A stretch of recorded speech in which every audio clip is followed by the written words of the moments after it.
Hi, welcome to my channel. You see this chunky monkey in my hand. It's my traveler's notebook. And the reason I'm holding it rather than just sitting it on my desk as I prepare to do this video is I want to let you know what's going on. I tried beginning, I believe on March 1st, to do Friday reads every week. And I did it for 2, maybe 3 weeks, maybe only 2 weeks actually. And I alluded to this in my book haul video, same shirt, so I just did that video. I am ill. I have been ill for a long time. And sometimes if I go into a fibromyalgia flare, I can't get out of bed. And between that and grandchildren and my weekends being tied up, I haven't been able to do any videos on a consistent basis. So I'm not sure what I'm going to label this review, but at this point in my messy handwriting, in my traveler's notebook, I separate my books by weeks, and I have 3 weeks that I haven't done video reviews on. I was successfully doing these reads in what I was calling my Friday Reads video. And when I was doing those videos for those 2 or 3 weeks, I was successfully able to share my reviews with you. So at the very least, what I'm going to do is I do have my reviews here in my notes, and I'm going to give you that week, and this is the week ending March 15th. And it is April 1st. So if I can, I want to break up these 3 weeks and try to make these 3 videos. I may call it Friday Reads 1, Friday Reads 2, and Friday Reads 3, but I'm really not sure. And then I have to do my wrap up for the month of March, but I may not do that for a few days because I want to try to get these reviews out. So thank you for your patience. I cannot promise consistent videos. I just can't. Because if I get hit with a fibromyalgia flare again and I'm in bed for 3 or 4 days, there's just nothing I can do about it. And there's another aspect that I've been debating on whether or not to talk about. But mentally, I'm not always able to do videos. And I'm going to leave it at that. So between having the emotional issues and the physical issues, and I'm not going to blame my grandchildren because I'm blessed by my grandchildren, but with them usually being here on the weekends, I have to figure it out. And then I have 3 or 4 doctor's appointments every single week that I have to go out to doctors and tests and things of that nature. So I'm not doing as well on my channel as I want to. What I am doing, however, is I am reading every day. 1, 2, sometimes even 3 books a day. Unless, of course, this past weekend I was sick, so I watched a lot of TV, so I only read a book and a half over the course of the weekend, but I did catch up on some TV shows. And I think that's about the last thing I want to mention. And I'm going to put actually a timestamp because I'm looking at my clock. It's 3 minutes and 33 seconds or so. So I may either edit this part out or put a timestamp so that if you're interested in just the reviews, you know where I start.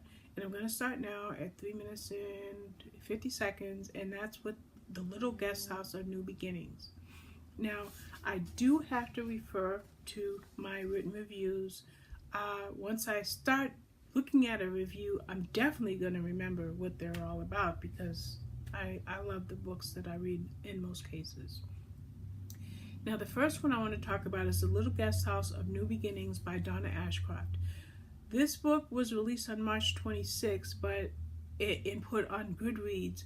But because I had a blog tour, it's on Goodreads and Amazon and probably even Barnes & Noble and maybe Kobo. But in any event, because it was a blog tour, it didn't go up on the blog until this morning. I love this book. I gave it 4.5 stars. And this is about a woman named Madison Skylar who has a chance to return home. And when she goes home, which is Sunflower Island at the Sunshine Hideaway, it gives her what it could be considered her second chance. And she's hoping for a second chance with somebody named Connor Robertson. Now, it shows how if she goes home, she could have a chance of being happy with Connor. And with her friend Amy Walters, they work hard at restoring something called the Hideaway Retreat. So she's got this new job and this old relationship she wants to rekindle. And the situation at the retreat is it's kind of falling apart. Her aunt and uncle, they own the retreat, but they've gone on vacation. So what she does is she tries to restore it not only to its former glory, but even beyond that. Now, while she's doing this, she's working alongside with Connor, and she's fighting this attraction with him. And he, on the other hand, he's looking for something too, but she tells everybody more than once, Connor and her best friend Amy, that she's only there for a little while. So with that, Connor's reticent about trusting a relationship with her. Let's see. I did mention in my written review that I have just read 4 or 5 or 6 psychological reviews before I got to this. This is women's fiction and romance, and so this was a nice break. It was a very personable book. I was drawn to both characters, both Madison and Connor, and even other characters that were in the book, and I wrote their names down: Amy, Dee, Jesse. It was a really great book. I mentioned at the beginning of this video about some of the issues I have with my mental health and my physical health, and this book really took me a while to read. It was kind of surprising because it was only maybe 300 or so pages, but sometimes I just, I'm overwhelmed. But I wanted to say that every time I reopened the book, it was like coming home. This was a very comforting book, and I think a lot of people are going to read it, and I'm definitely going to be reading more by this author. I want to thank Bookshare and NetGalley for the art, and it's an honest opinion. Okay. The next book I had, now this book came out March 27th, and this was also for a blog tour, so it won't be on my blog until April 2nd. And this video may not go up until April 2nd anyway. This is The Bone She Buried by Lisa Reagan. I love this book. I gave it 5 stars. The first thing I'm going to say about this book is it's a 5-book series, and I read the last 2 or 3. I missed the first couple of books. So when I picked up this book, I got to 2 sentences in, maybe 3 sentences in, and boom, I was right there. Because the previous book left me with such an impression that I couldn't believe that I was back with this main character. And it's Detective Josie Quinn. It's, I think, like I said, the 5th book in this series. Now, at this point in her career, she's become very close and is in a relationship with, she's a police officer, obviously, detective, with another officer. His name is, another detective, his name is Noah Fraley. And their relationship has blossomed, so now she's going to dinner at his mother's house. Well, when they get there, shockingly, Noah's mother is dead. So Noah is just beside himself. He's no good. Obviously, there's a case, but he's definitely not in any position to deal with it. So Josie, she's in full cop mode, and she desperately looks for the killer. I'm sorry.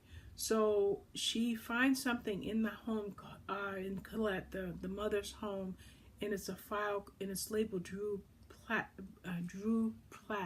Sorry, I'm going to say that one more time. Drew Pratt. Okay, she finds this file, and it's really confusing because Colette Fraley, Noah's mother, was known as a saint. Everything she did was open and above board, and she was wonderful. But now this file that Josie found makes it seem that it's possible that Colette was involved in nefarious activities. So the question is, was Colette involved in something really bad? And can Josie track everything down and find who this Pratt person was and how he was connected with Colette and what secrets that she was keeping? This puts a lot of damage on the relationship between Noah and Josie. He wants her to be sensitive to for his loss of his mother, but she wants justice for the mother's murder. So, and meanwhile, Noah's sister, kind of like bowled over, like took control over things. So she was kind of an unlikable character in the book, but there's obviously a good reason for that. The author doesn't leave anything unturned. So, and then you're gonna remember other characters like Gretchen and the Chief, and it's really good. So, I loved it. I was glad to read it. I will say that the ending was a shocker, a true shocker, and I'm also looking forward to the next book in the series. This was also a Bookouture and a NetGalley title, and I appreciated it. The next book I did not review, and this is Rebecca by Daphne du Maurier. It was a 1938 title. I did rate it on Goodreads 5 stars, and I'm simply going to read the blurb. It was the novel begins in Monte Carlo, where our heroine is swept off her feet by the dashing widower Maxim de Winter and his sudden proposal of marriage. Orphaned and working as a lady's maid, she can barely believe her luck.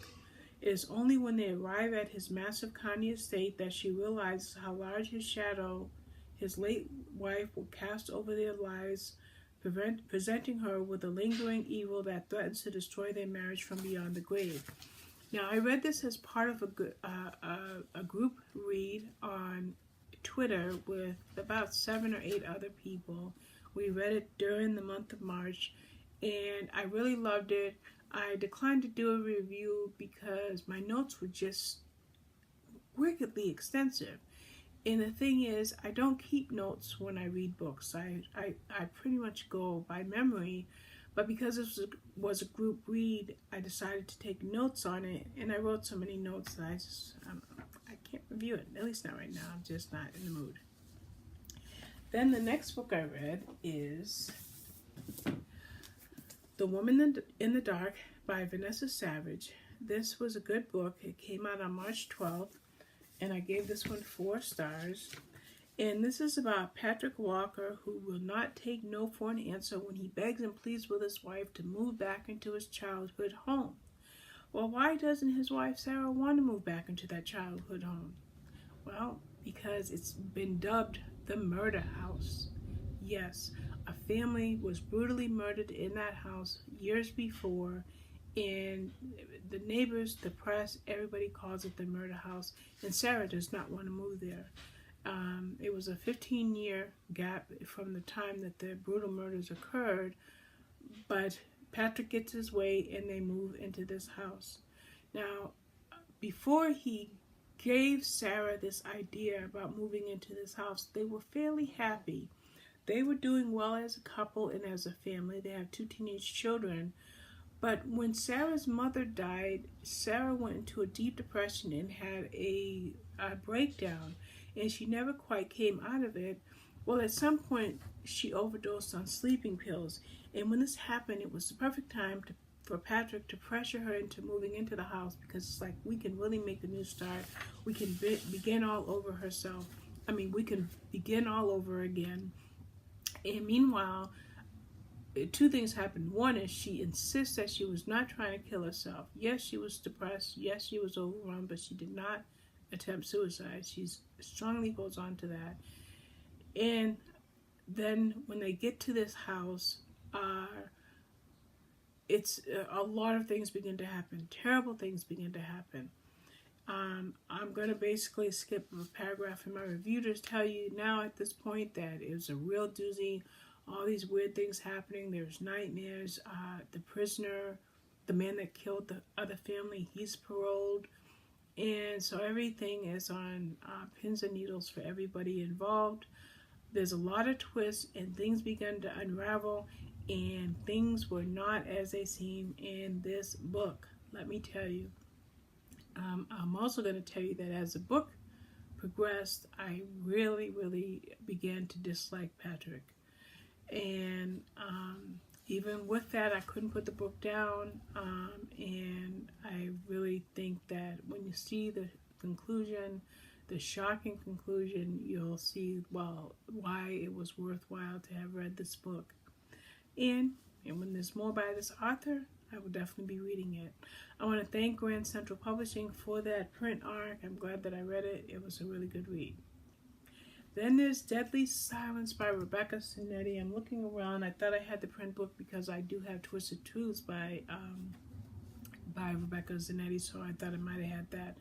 That's Blood Brothers #1. Oh, I see, I don't have it because it's a 2016 title. I gave it 4 stars. And this is the first book in the series. I just said it was book #1. And here we meet the Jones brothers. And this particular story is Rikers, and he has two brothers, Heath and Denver. They started this agency, this detective agency called the Lost Bastards Investigative Agency. Now, they lost the client, and Riker's devastated by it, and that's part of his persona.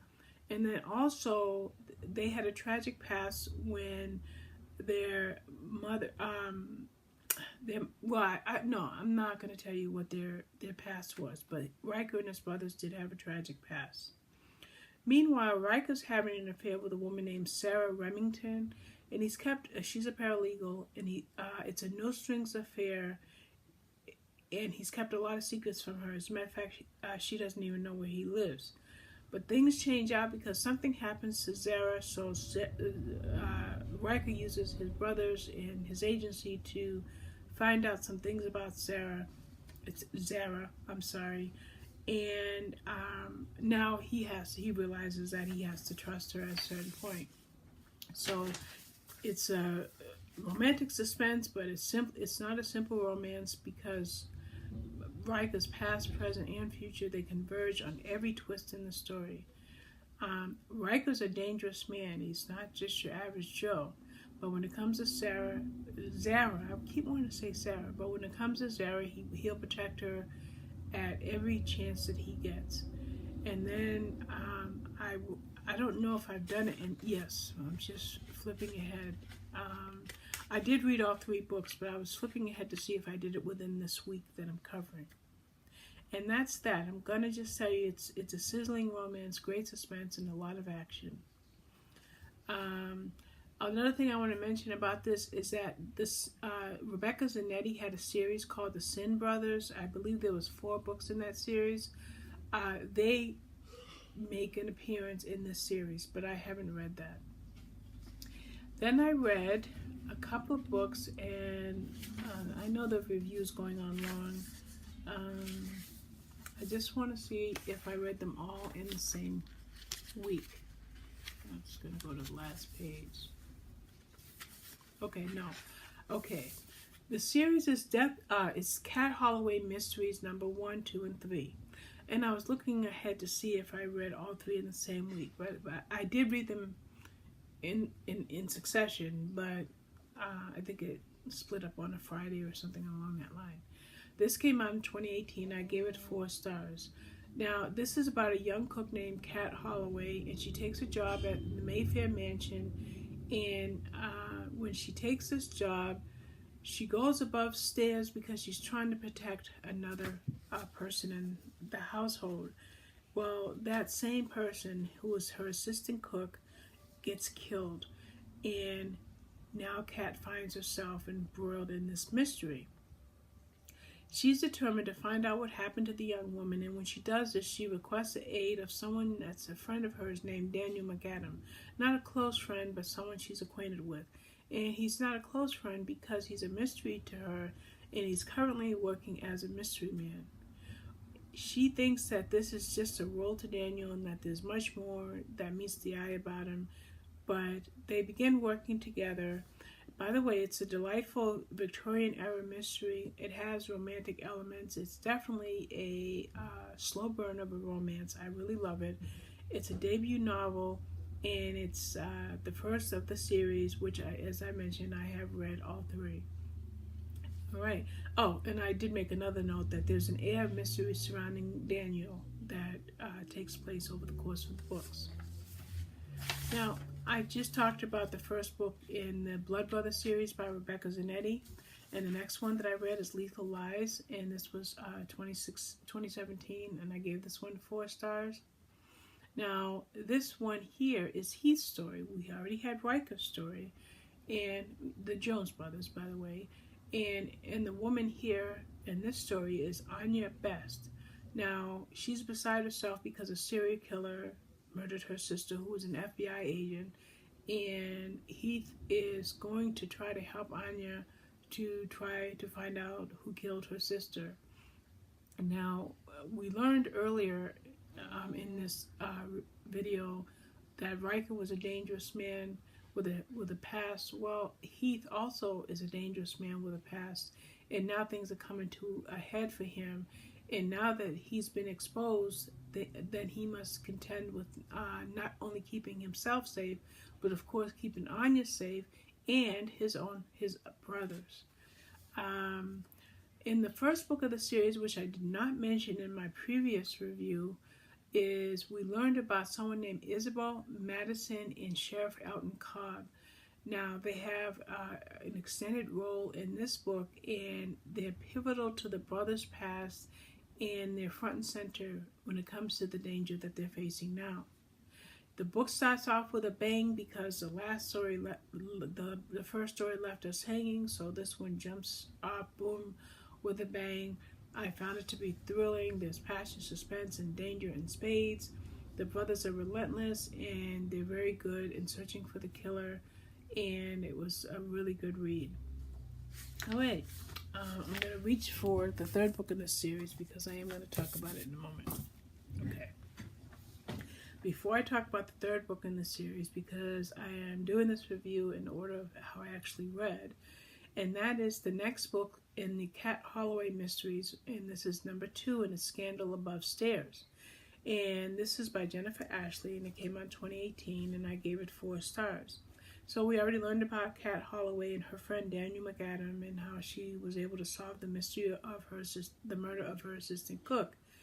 And this time around, it's about the theft of extravagant antiques from a number of places, including the British Museum.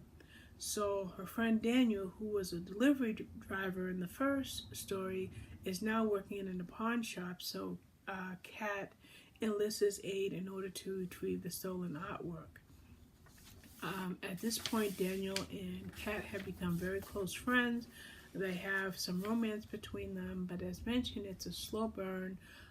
Daniel's past also is done slowly. It's still pretty much a mystery, but Kat trusts him and they work very well together. Now, this is a second book in the series, but it is a singular story, and it will do well as a standalone if you'd like to read it. But if you're really curious about Kat and Daniel's past, as well as Kat's relationship with her daughter Grace, then you may want to read the first book. The next book is Death in Kew Gardens, which I read, but I don't think I'm going to talk about it until my next video. Okay, the 9th book in this video is Saved by the Cowboy by A.J. Pine. I have a couple of those books here. Sorry for that. But Saved by the Cowboy was a library book because it was a 2018 title.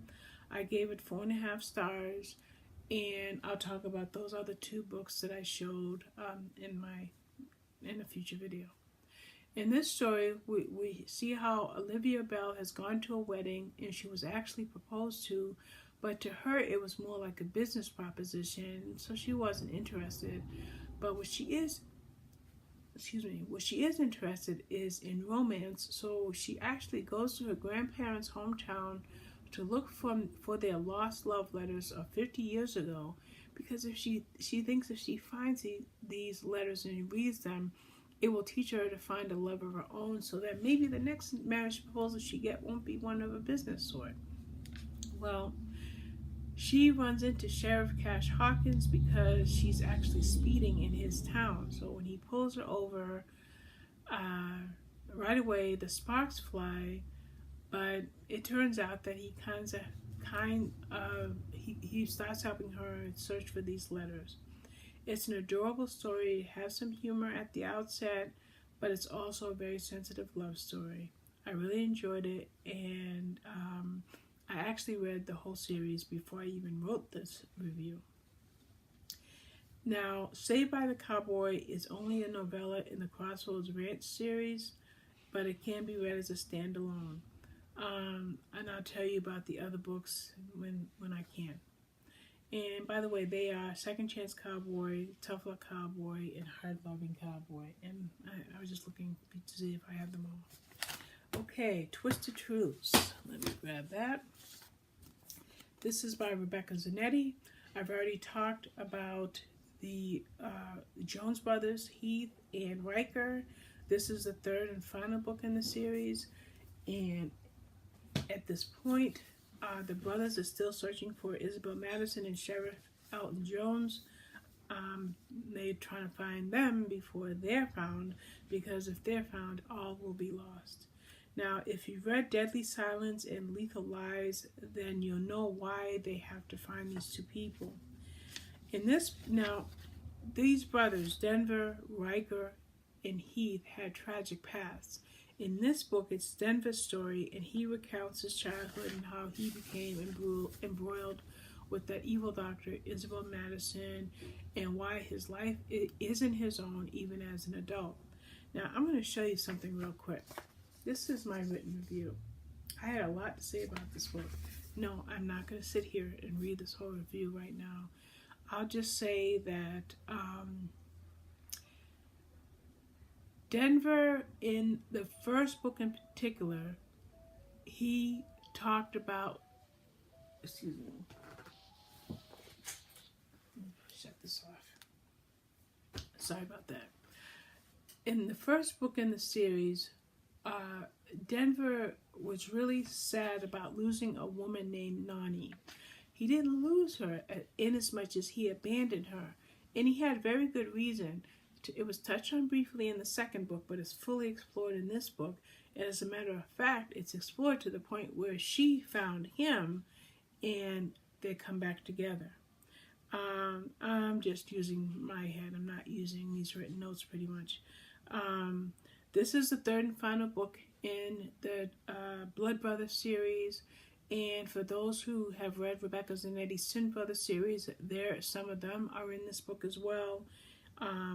It's a standalone because it is a singular story, but if you're like me and you like series and you like connections, you're going to want to just grab all three books. You can get them, the first two, I'm sure, at your library or Amazon, wherever, and I encourage you to read it. And this book, by the way, came from Forever, and I want to thank them for that. Okay, I think that is it. I'm just going to check my TN to be sure, because I don't want to. Yes, Twisted Truths was the end. Okay, long video. I thank you for your patience. I'm sorry for any discombobulation you've experienced while watching me, but I wanted to try to tell you about all of these books. I think at this point, I literally have 22 more books to tell you about that I read during the month of March, because in March, as my wrap-up will show, I read 43 books.